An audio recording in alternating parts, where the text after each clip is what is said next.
Is there anything you miss about AAA studios, like the major studio lifestyle? Is there anything about that I mean, although it's a little weird because it's also a bygone era, the studio system that you were in, but still, are there elements of like major corporate game development that you miss?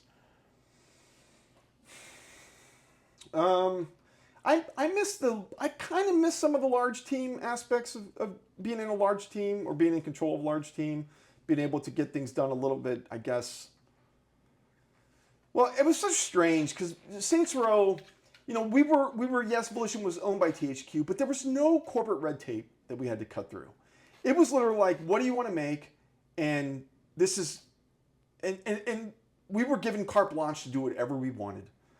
We got to pick our voice cast. We didn't have to go through, a bunch of approvals to get our voice cast. We got a bunch of unique licensed, or not licensed, well, yes, licensed and custom written songs for the game. We didn't have to go through corporate red tape for that. We didn't have to go through corporate red tape to get any decisions made. We just got to make whatever we wanted. That doesn't exist anymore. And so, I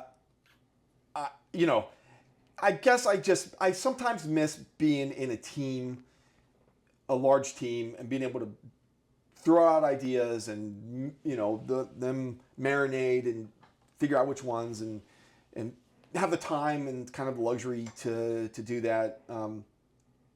And that's about it. I'm not a media whore, so I don't really particularly like the attention of working on a AAA project and what that brings to you and the pressures and stuff like that. Although there's different pressures with the indie lifestyle, so it's a double-edged sword, so to speak. But I really don't miss those days at all. There isn't like, I don't wake up in the morning one day and be like, I really want to go make, multi-million-dollar budget titles. It just doesn't exist anymore for me. And also, I guess you could say you reminisce about having a big team that you're not actually responsible for. You know what I mean? Because if you had a big team as an independent, you have to make sure they all get paid. Yeah. And all, like you're responsible for them. Yeah. Yeah. So it's kind of like when you're in a major corporate situation, a lot of stuff is taken care of for you that, especially some new independent developers don't realize when they leave their cushy corporate gigs that their employer actually did a lot of the stuff that they're going to have to do now. Yeah.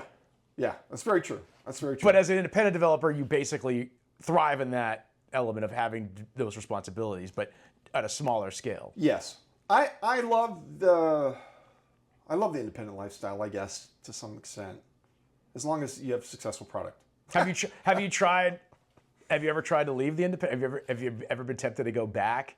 Have there been opportunities presented to you since you've left the major sort of corporate lifestyle to go back into the matrix and work inside there again? Yeah. Before I started my second company, I did go back into that, I guess it was larger AA development and mobile development. And both of those situations were a complete disaster. I mean, I went to Human Head when Human Head was still around. They had hired me for an open world, free-to-play game that was going to be published by Square Enix. And I get there, and literally the day before I start, the executive producer and one of the owners of the company calls me and says, well, Square canceled the project. And we don't have anything for you to work on. You still have a job, but, I don't know how long it's going to last. Mm. And I just moved up there and just rented an apartment. And I just started looking for a job immediately. And I had a job offer relatively quickly from Ubisoft, but it involved moving to Singapore.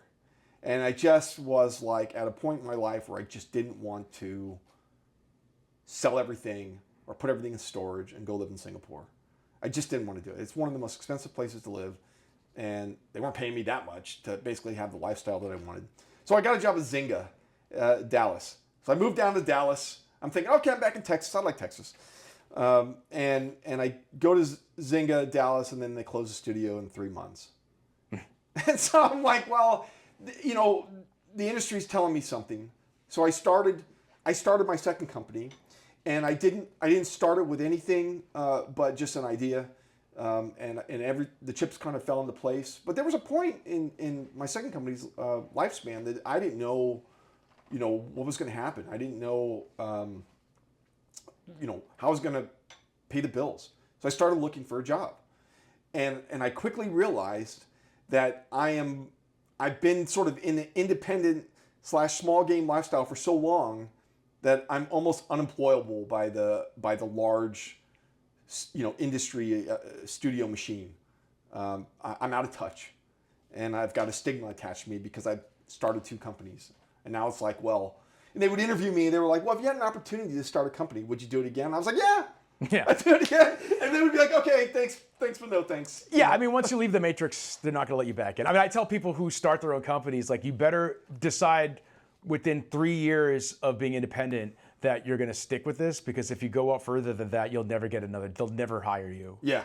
You're Yeah. blacklisted, Yeah. essentially. I mean, they don't say that, but No, they don't say it. what they asked you is what they're thinking privately. Like, you have an independent streak, you're going to leave. Yeah. And despite the fact that.